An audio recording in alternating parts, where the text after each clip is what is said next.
د ټول ناول ما مفتي صاحب ته ویلي وو محمول موضوع له ثابت کا دعوه دې صحیح ولیکه، د هغې نه بعد حکم ولګوه. تا د محمول د موضوع د ثبوت په ځای باندې تا حکم ثابت کړلی موضوع له د هغې جواب رانغی. د هغې نه بعد ما د ده د 3 کتابونو په خپل مابین کې تعارض راویستو چې تا قسم د شی قسم د شی ګرځولی او قسم د شی د عین شی ګرځولی، د هغې جواب رانغی. بیا د مسلک الاکابر کې د شیخ طیب صاحب د کتاب نه حواله ورکړه، ده لیکلي دي چې قبرستان ته چې ځي نو دا کم بهر نه دا کم کس چې دی ولا د الله نه بخښنه غواړي او د الله نه ولا دعا غواړي، او دا چا لیکلي دي او دا چې دی په حسن الفتاوا کې مفتي رشید احمد صاحب هم لیکلي. دا به وګورئ. بله خبره دا ده چې ته ما عبارات پیش کړل، دا دل کا سرور ستا د مشر مولانا سرفراز صفدر صاحب کتاب دی. دی په دې 216 صفحه کې لیکي وای بزرگانو فریق مخالف بعض بزرگان دین و صوفیاء کرام کی کچھ مجمل اور گول مول عبارتیں پیش کر دیے. دی ورته د بزرگانو اقوالو پسې چې دی مور پسې کېږي دا بریلی ته وای، نو د بریلی مقابله کې یو شان رنگ او زما مقابله کې بل شان رنگ. وای مال دی وبکړلې ور او ځان لره پردې سړی کړی رور. په خبره باندې ورسې ها د هغې نه بعد زه دا خبره کوم چې تا ویلي خلاصه کیداني کې پوره خبره نشته. بزرګانو موږ دا غټ کتابونه مو وایو، شکر الحمدلله دا ملګري را سره سبقونه کې پاتې شي تفوس ته وکړي او دا هم وایم دا غټ کتابونه هم پړاو هم نو شامي کې دا یو لفظ دی ولیدو خو تا د خلاصه کیداني دا دویم لفظ ونه لیدو، د دواړه الفاظ لیکلي دي، هغې یو لفظ راغستی دی. یو دا ما فعله النبي صلی الله علیه وسلم مرة وترکه اخرى، په دې ترتیب باندې ته ماته نشي ثابتولی. او بل لفظ هم شته وما احبه السلف، دا ما ونه وی ته تا اورېدلي نو تا اورېدلې نو د الله بنده ښه دا پرېږده. د هغې نه بعد دی ما ته وایي که نه چې دلته لفظ جاو که راغلی وایي یو عام دی او بل خاص دی. ای د الله بنده چې ځان له په فتوه کې راګېرېدې فلا وربک لا یؤمنون حتی یحکموک فیما شجر بینهم، په کیمرې او په میډیا باندې په خلکو فیصله کې ګناهګارېږي، لا یؤمنون مصداق ګرځېږي. نو د هغې نه دي د ځان د خلاصولو دپاره دا یو آیت عام دی او دا بل خاص دی. ما درته ویلي چې یو آیت عامې بل به عامي که بل خاصې دا بل به هم خاصي، ورنه طالب باطل مقدم مثل د دې جواب نه راغلی. بیا دا دی چې دی وجه دلته لفظ جاؤکه راغلی، د مرګ نه بعد هغه زارکه راځي، زارکه هغه جاؤکه لفظ نه راځي. د هغې نه بعد بله خبره دا کوم دی وایي چې تا په حیات النبي مسله کې نسمت المؤمن حدیث پیش کړی، زه هم په هغې کې ما دا پیش کړی چې د مؤمن روح په جسم کې دننه نه او د هغې سره زما د موضوع سره مناسبت و، دا خو بالکل برابر خبره وه. بیا دی وایي چې بزرګانو د شیخ قاسم نانوتي صاحب عبارات چې دی په هغې کې چې دی وایي تا ګول مولین وچلو. ما دا ویلو دې کتاب کې د شهید دپاره چې کوم جسم مثالي منل دی او شهید دپاره د هغه جسم ته چې میت ویلی دی په هغې باندې تا فتوه لګولې ده، تا ویلي دا معتزلي دی. او تا چې دی په عذاب قبر مناظره کې مفتی فدا صاحب ته دا فرمایلی و چې دا انکار حدیث دی، دا قادیانیت دی او دا چې دی نو د معتزله او د خوارجو مسلک دی. زه دا وایم دا سړی دی یو ځل ګول مول کړی دی، شیخ قاسم نانوتي رحمه الله له تا ډېره زیاته بېعزتي کړې ده. اوس چې دی نو د ده نه ته ځان دلیل پیش کړې، نو د خارجي او د معتزلي نه ستا په نسبت باندې دلیل پیش کول نه دي پکار. دا خبره لاړه. بل تا چې دا قصه او طبیع العربي پیش کړه، تا ویلي چې ما د شیخ حسین علي صاحب دا کتاب نه پیش کړم تفسیر بېنظیر دی او د دې زغه د زه در کوم چې په دې کتاب کې ستا د مشر په دې 2 کتابونو کې د دې قرار کړی چې دا د شیخ حسین علي صاحب تفسیر دی او په دې ځای کې دې څه لیکي وایي بزرګانو دې کې چې کوم راویان دي متهمون هغه متهم دي بالکذب او د دې په سندونو کې چې دې بزرګانو نور په دې کې هم څه ضعیف راویان شته دی. بله خبره دا ده چې دا زما سره کتاب دی د آیات ساته، دا کومه واقعه چې د دې آیت د لاندې پیش کړه په دې غونډې واقع باندې دا صرف دا یو کتاب لیکلی شوی دی، صرف په دې باندې اوس چې دا غونډه مناظره زه په دې باندې ور اړومه نو هسې دا باقي خبر رانه پاتې کېږي. بل تا چې ما من حدین یسلم علیه دا حدیث دی پیش کو، دا زما سره جلاء الافهام دی. په دې کې شیخ الاسلام ابن قیم صاحب څه لیکي وسألت شیخا عن سماع یزید بن عبد الله من ابي هريره فقال ما كانه ادركه وهو ضعيف ففي سماع منه نظر. په روایت باندې هم جرح وشوه، د شیخ طیب صاحب د عبارت جواب هم وشو. د هغې نه بعد چې تاویل چې ولو انه مز ظلمو د دې آیت نه چې بل چا استدلال نه دی کړی. دا زما سره توسل کتاب دی د محمد العباسي، دی عالم چې دین استدلال کړی چې دا تعلق ساتي ويطلب منه مباشره يدعو لهم، دا د ژوند سره تعلق ساتي، دا د مرګ نه بعد نه دی، د مرګ نه بعد بدا نه لګي. او دا زما سره الکشف المبدي ده، په دې کې دی لیکي په صفحه نمبر 132 کې ولم يشترط لقبول ذلك مجيء عند قبره، د نبی صلی الله علیه وسلم قبر خواله دی راتګ چې دا نه دی شرط کړی شوی. د هغې په جواب کې ما حوالجات درکړل. بل ما تا ته دا ویلي ګوره تا ویلي استشفاء عند قبر النبي من النبي ثابت دی، ولو انهم اذ ظلموا انفسهم جاءوك فاستغفروا الله واستغفر لهم الرسول. دې آیت کې د کوم ټکي دا معنی ده چې د نبي صلی الله علیه وسلم د قبر خوا کې استشفاء من النبي جایز ده، د دې معنی راته وکړه مولوي صاحب. بل خبره ده چې ما تا خپل دعوه پیش کړې و چې دا قسمه انداز سره دا ثابت نه دی او بیا مې درته دا ویل دي ته علما او شرک ویلې. اول زه په دې باندې آیت کریمه پیش کوم هغه ته ګوره. قران مجید کې الله تعالی فرمایي والذین اتخذوا من دون الله اولیاء ما نعبدهم الا ليقربونا الى الله زلفى. دې آیت کریمه ته ګوره دا زما سره زیارت القبور دی. په دې کې دې سلیکي وان قال ان اسال لكوني اقرب الى الله مني ليشفع لي في هذه الامور لاني اتوسل الى الله فهذا من افعال المشركين. دا د مشرکانو فعلونه دي. والنصارى دا د نصاراو کارونه دي. فانهم يزعمون انهم يتخذون احبارهم ورهبانهم شفعاء يستشفعون. بیا دا غینه بعد بل ایت راوړي ام اتخذوا من دون الله شفعاء قل ولو كانوا لا يملكون شيئا ولا يعقلون. بیا بل ایت کریمه راوړي ما لكم من دون من ولي ولا شفيع افلا تتذكرون. دا غینه بعد من ذا الذي يشفع عنده الا باذنه. نو حواله زمانه ده چرته پتو په ما باندې ونه لګي زبان میری ہے بات ان کی. دا غینه بعد زدا وېما دا زما سره تفسیر مفتی محمود دی. په دې کې دې سلی کې ګوره شیخ سوق دی شیخ مفتی محمود رحمه الله سلی کې به تفسیر کې وही दगा आयत रागी से रबिया लिखी किसी की कब्र हो या कोई मैयत हो कोई कब्र या मैयत किसी इंसान की मदद नहीं कर सकती. इनको साहिब इख्तियार समझना. और ये मुशरिकीन तो क्या करते थे कि हम इन बुतों के इबादत उनकी जात की वजह से नहीं करते बल्कि इस वजह से करते कि ये अल्लाह ताला के करीब कर देते हैं. पदे के दे दा खबर है वकड़ چې دا مونږه واسطه منو او واسطه چې څوک مني دا مشرکان دي. د مشرکانو د پاره چې دا قول غي پیش کو خو زه د توس دا خم دا 103 صفحه ده سماع الموتى ده. پدې کې شیخ سرفراز صاحب درس سے لیکي وای مونږ چې دا استشفاء یادو کنه وای دا مونږ کسی مقبول برگزیده بندی کې کا واسطه ور سفارش ہوتی وای دا واسطه ده وای دا واسطه ده د شفاعت. او دا یاد ساتي په دې کتاب کې وای سماع الموتى کې شیخ سرفراز صاحب درس وای دا واسطه ده. او په دې ګلدسته توحید کې وای د مشرکانو طریق واردات دا چې شرک به کو بیا وای چې زب بالذات د مستقل نه غنم زي واسطه غنم دا د مشرکانو طریق وارداتو. دا غینه بعد ګوره زم ته د استشفاء قول کې ستاده دغه آیت کریمه کې بوی هم نشته چې ستاده استدلال د دینه تام شي. دا زما سره تفسیر کشف الرحمن دی. په دې کې د حدیث را نقل کړي د آیت دلان دی. د بخاری نے جابر بن عبداللہ سے نقل کی ہے جو شخص اذان سن کر یوں کہتا ہے اللهم رب هذه الدعوه التامه والصلاه القائمه آت محمدا الوسيله والفضيله وابعثه مقاما محمودا الذي وعدته تو ایسے شخص کے لیے قیامت کے دن میری شفاعت حلال ہوگی. بزرگانو دال پاز وای شفاعت به دی وشي. بل خبره خود سو علماء ورته شرک لیکلې او تاسو د علماء اقوال در نقل کړل خو چې کله خبر راشي دی دای کې شته حواله موجوده ده چې د محرم او د مبیح په منځ کې خبر را ترجیح محرم لې نو د دې له وجه زه دې له ترجیح ورکوم. نو زم که شفاعت غواړي د شفاعت الله د نبی امید دي نو ګوره په دې باندې عمل وکړه. د اذان جواب ورکو د الله نبی فرمایلی وای طالب شفاعت ملاویږي الله دې زموږ نصیب کی. بیا د مسلم شریف حدیث هم دغه شان راوړل دی وای تاسو کله जिस तरह मुअज्जिन कहता है इस तरह तुम भी कह दो. दागीन बाद आखिर कि जो शख्स मेरी अल्लाह ताला से वसीला तलब करेगा तो इसके लिए मेरी शफाअत हलाल होगी. जे मंग पदी तरीका बांधे इंशाअल्लाह रवानी अल्लाह मंग अल्लाह द नबी शफाअत राखी. اوس ګوره چې دی خو ګوره دا زما سره صارم المنکر په دې صارم المنکر کې دغه ته ګوره دی لیکي وای عن علي ابن الحسين دا سوق دی دا زين العابدين دی رحمه الله الله دې رحمه کی سلکی انه راى رجلا يجيء الى فرجه كانت عند قبر النبي صلى الله عليه وسلم. یو سړی چې هغه براتلو د نبی صلی الله علیه وسلم قبر خوا کې فرجه ته نو فيدخل في هغه ته داخلي دو فيدعو دعاء به کولا فنها وغمنکو او سی وګوره قال لا تتخذوا قبري عيدا ولا بيوتكم قبورا فإن تسليمكم يبلغني أينما كنتم. وګوره ګوره صحیح استدلال طریقې دا ګوره د قبر خوا کې د دعا نه منع کړی دی. خو ګوره دې کې لګلاس کې د مولانا سے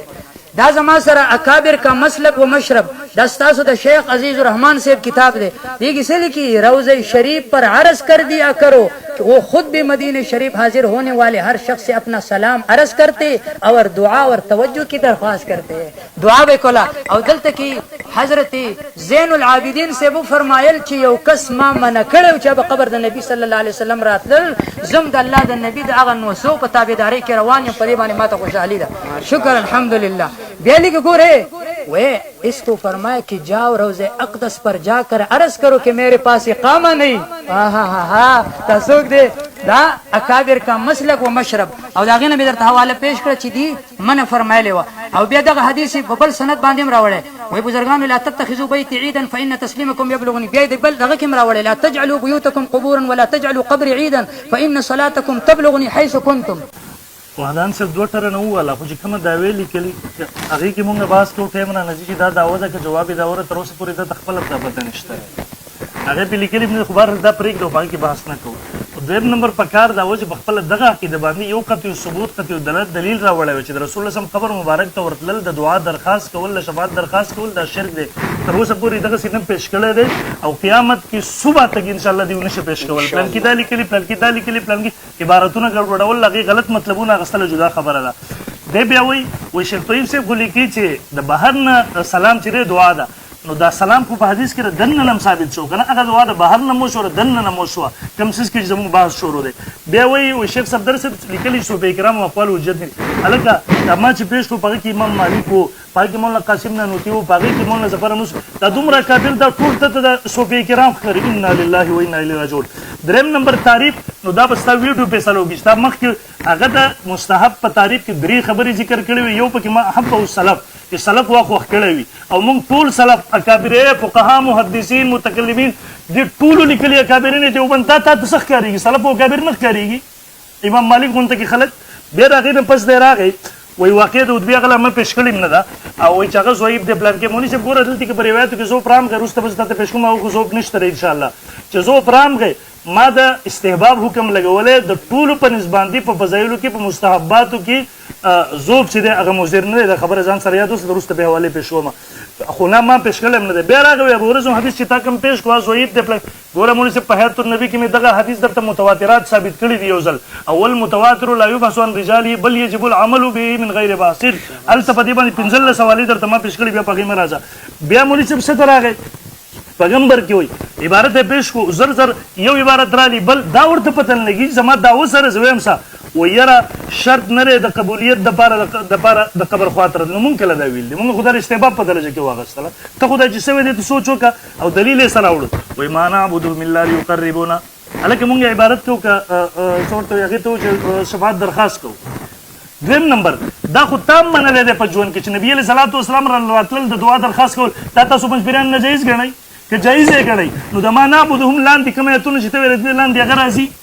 که دغه نه راځي بیا دا په کوم دلیل سره راځي ته خو لږ پر خپل ځان باندې جړا وکړه چې دا ته کوم څه وی. بیا د دې نه پس راغی مفتي محمود رحم الله لیکلي چې هغې کې د چا مدد کول صاحب اختیار ګڼل دی یو څیز مونږ نه یو ښایي د مفتي محمود رحم الله حواله درته پیش کوو. بیا راغی صارم المنکي مولوي صاحب یاد وساته په دې مسله کې د ټول امت نه په خلاف علامه ابن تیمیه رحم الله چې هغه مونږ احترام کوو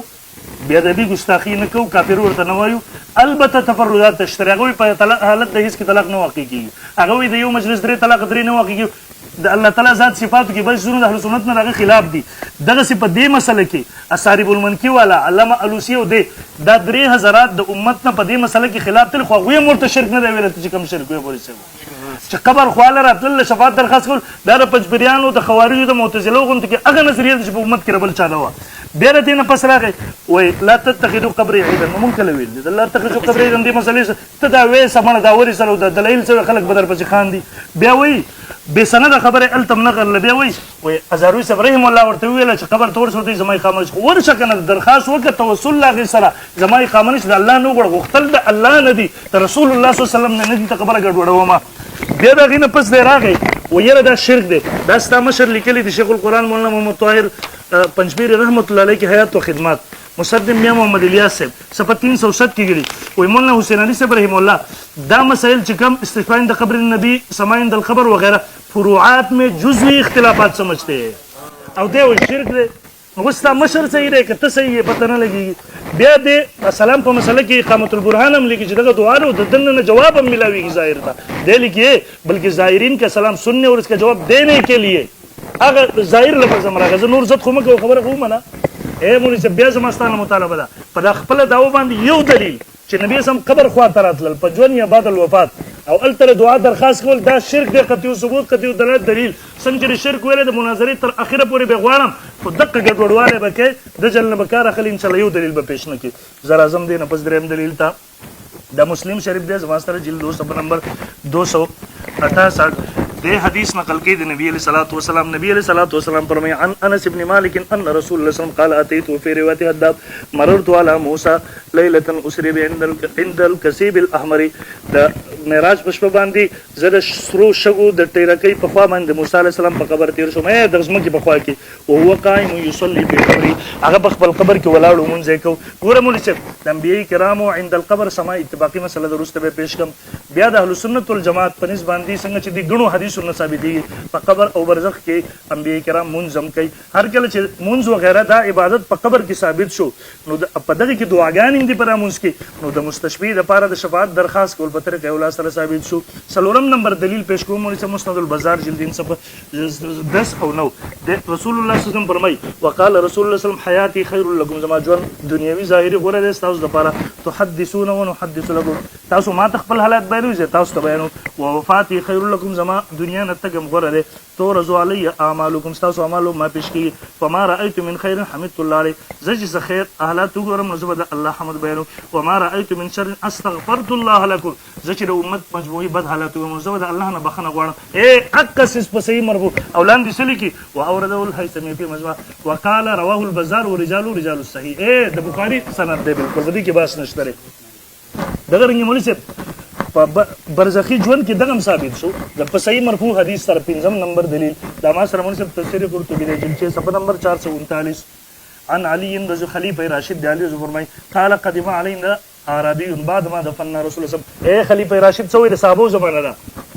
یو مونږ نبی علیہ السلام دفن کو یو کس صحابي راغی بسلاس دی یې 3 ورځې تیر شوې د نبی سم دفن کولو فلما بنفسي على قبر رسول الله بل ځان نبی علیہ السلام قبر باندې راوګرځي د خبيان دلاسه وحصل راسي من تراب فقال قلت يا رسول الله فسمعنا قولك وعيت عن الله فوعينا عنك وكان فيما انزل الله چې کوم قرآن نازل کړی دا غي استدلال کوي ولو انهم اذ ظلموا انفسهم وقد ظلمت نفسي ما په خپل ځان باندې ظلم کړی وجئتك او زه تا ته راغلم تستغفر لي چې زما لپاره بخښنه وغواړي فنودي من قبل انه قد غفر لك اواز ورته راغی بخښنه وشوې ده تا ته. دا خلیفہ راشد دی د صحابه دور دی د رسول الله سم قبر ته راغلی دی قبر الفاظ هم پکې دي قبر د رسول الله سم ته راغی د خلیفہ راشد اوس د دې لپاره سم کوموي سم چل ول کوي چې پلان کې لیکلي پلان کې دا به خالص د جلی عوام په دې باندې فیصله کوي. او دغه دا مفتی اعظم پاکستان مفتی شفیع صاحب رحم الله په صفحه نمبر 517 معرف کې منقل کړي حضرت علی کرم الله وجهه ने फरमाया कि जब आप रसूल सल्लल्लाहु अलैहि वसल्लम को दफन करके फारिग हुए तो उसके 3 रोज बाद एक गांव वाला आया और कब्र शरीफ के पास गिर गया और ज़ारू कतार रोते हुए आयत मज़कूरा के हवाले देकर अर्ज़ किया आयत हुआ कि अल्लाह ने इस आयत में वादा फरमाया कि अगर गुनहगार रसूल की खिदमत में हाजिर हो जाए और रसूल इसके लिए दुआई मग़फ़िरत कर दे तो इसकी मग़फ़िरत हो जाएगी, इसलिए मैं आपकी खिदमत में हाजिर हुआ हूँ कि आप मेरे लिए मग़फ़िरत की दुआ करें. उस वक्त जो लोग हाजिर थे उनका बयान है कि इसकी जवाब में रोज़ अक़दस के अंदर से आवाज़ आई क़द ग़ुफ़िर लक यानी मग़फ़िरत कर दी गई. बहरी मुहीत पावाली सर नकल के उस मौलवी साहब मुफ्ती शफीع साहब दे कम अल्फाज چې ما دا وکړي لیکلي اق الفاظ سره استدلال کوي توبه باسه په داسې باندې بدی کې غنور چل ولنه کی امدقه د ستاسو سند دی او وي شیخ حسین صاحب په کې دا لیکلي ته خو هغه په زور تضاد ثابت دی شیخ حسین صاحب په کتابونو کې تضادات ثابت دي راغلي ظالم د خپل سند دفاع نشي کولای په زور باندې مشرک ثابت دي دلته دا تحریرات د نکنه د انکار مکونن هغه لیکي په صفحه نمبر 396 کې عن علي رضی الله بعد ما دفن دفن صلى الله عليه وسلم رست راغلی چې مسم دفن کړو جاء عربين فقال رسول جئتك تستغفر لي الى فنودي من قبر الشريف قد غفر لك. ام دک الفاظ راغلی زه تا ته راغلی ستا قبر مبارک ته راغلی مولا حسین علي صاحب رحم الله هم نقل کوي مکتب تاسو پنځپریانو چاپ کړی بغیر د نکیر را ام دغه رنګ زمونږ صاحب دلیل نمبر 6 دا زما سره الاو سنن علامه عثماني چې دا دی د علماء دیوبند کتاب دی رهناپو کتاب دی علامه زبر په بری صغیر کې منل شوی جلد صفحه نمبر 498 دې نقل کوي وقد صح دغه آیات نقل کې په تور د استدلال راوړي د استشفاء لپاره ان ابي ايوب الانصاري په صحیح طریقې سره راغلی دی. ابي ايوب الانصاري انه قال لمن كان یو راغلی قبر خواته ورته پنځپیرانو بشن خبره چا وکړه چې ته څه کوې؟ ده ورته وویل وضع وجهه على القبر، د خپل مخ په قبر مبارک کېښود نبي علیه السلام پر انما جئت رسول الله سلام، زه نبي علیه السلام له راغلم ولم آت اللبن والحجر، زه ګټې یا خښتې له نه یم راغلی د پنځپیرانو غونته کې چې دا ګټه یا خښته ګڼي، زه رسول الله صلی الله علیه وسلم ته راغلی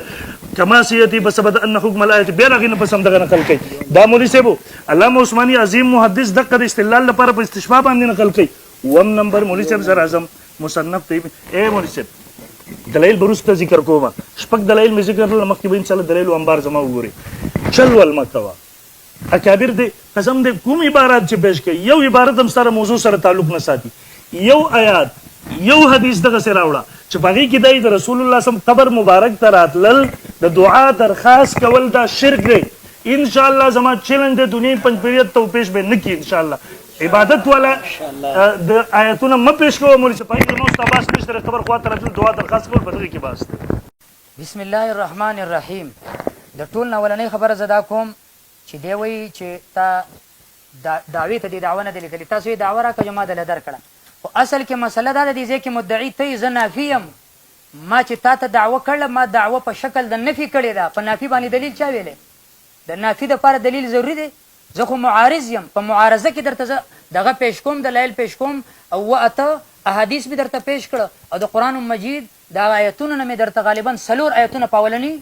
ټرن کې پیش کړي دي، هغه به د ملګرو اورېدلي او دا به بیا ځان له ګوري انشاءالله العزیز. خو اولنۍ خبره دا ده چې دی ما ته دعوه جواب دعوه ما ته ګوره،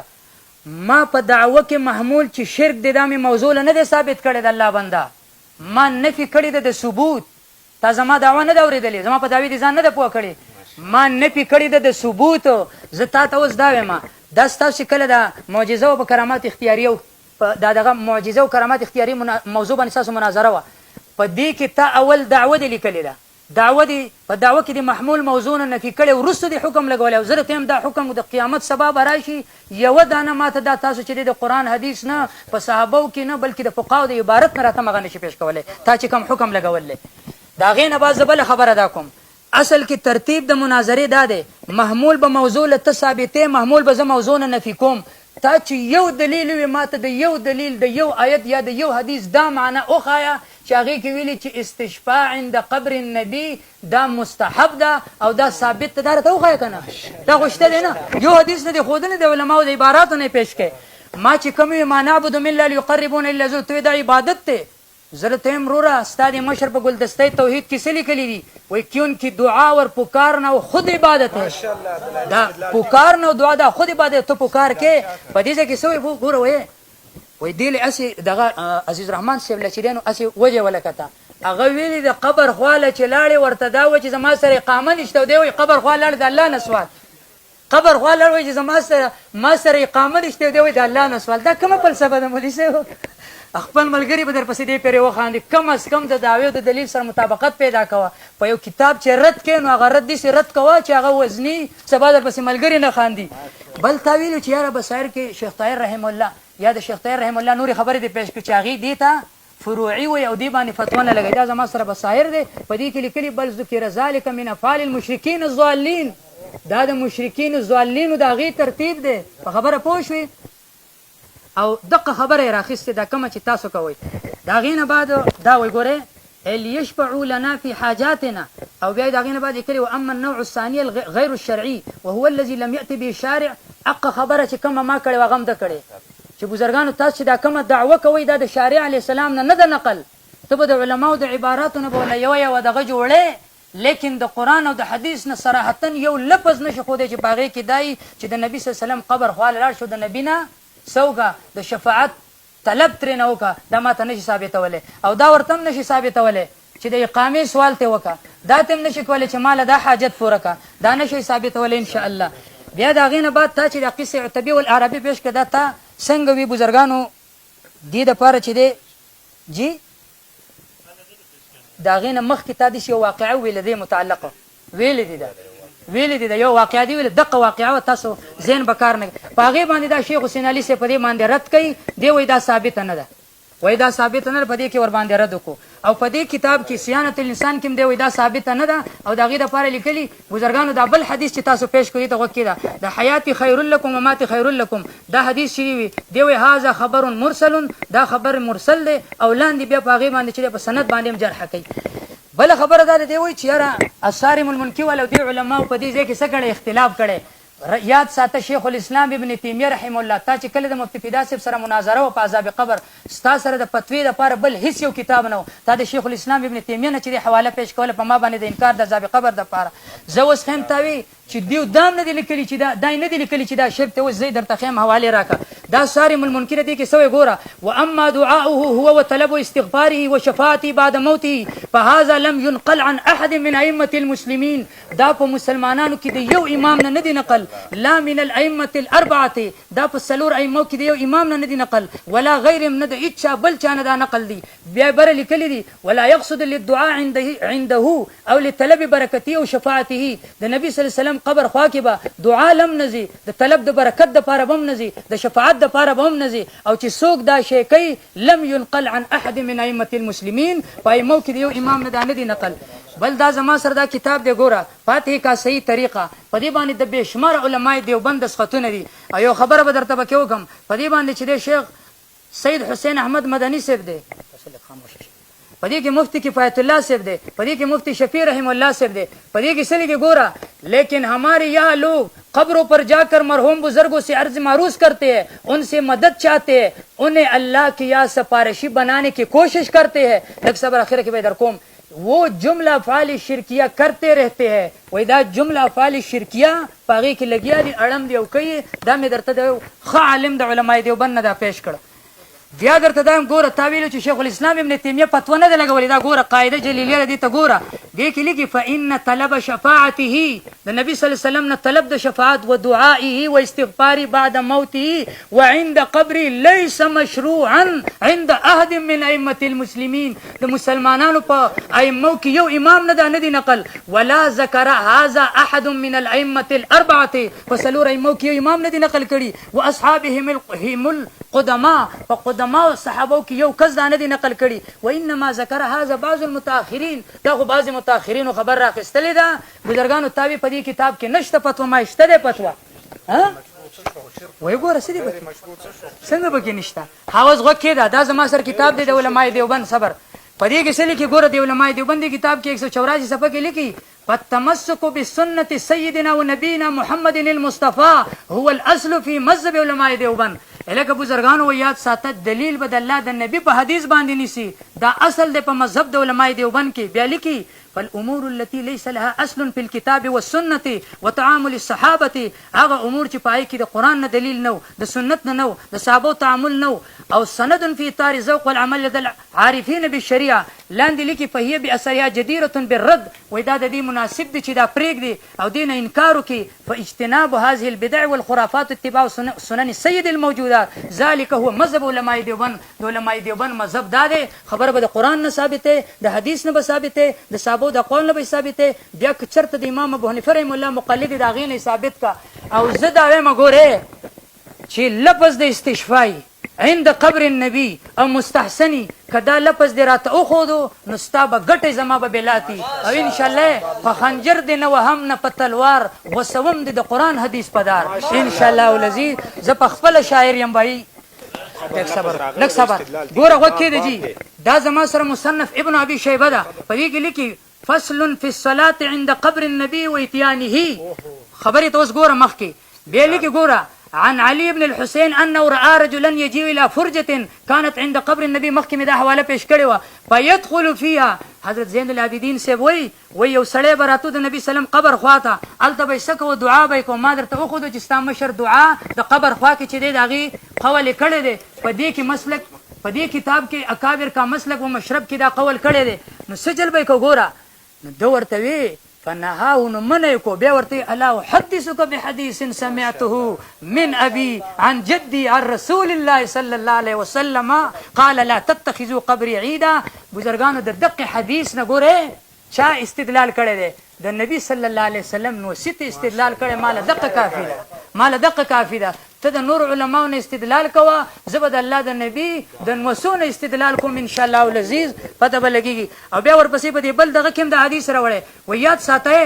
تاسو چې وایي دی وایي که نه بزرګانو قبر خواله لاړ شه د اقامې سوال تم کوه دغه استشفا سوال تم کوه طلب د مغفرت تم کوه دعا تم کوه ګوره یاد ساته په دې کې بزرګانو دې څه لیکي دا حدیث راوړی دا څه وایي جي قال سمعت النبي قبل ان يموت بخمس د نبی صلی الله علیه وسلم د وفات نه 15 ورځې مخکې دا ته ما اورېدلی وو صحیح فرمایل الا وان من كان قبلكم كانوا يتخذون قبور انبيائهم وصالحيهم مساجدا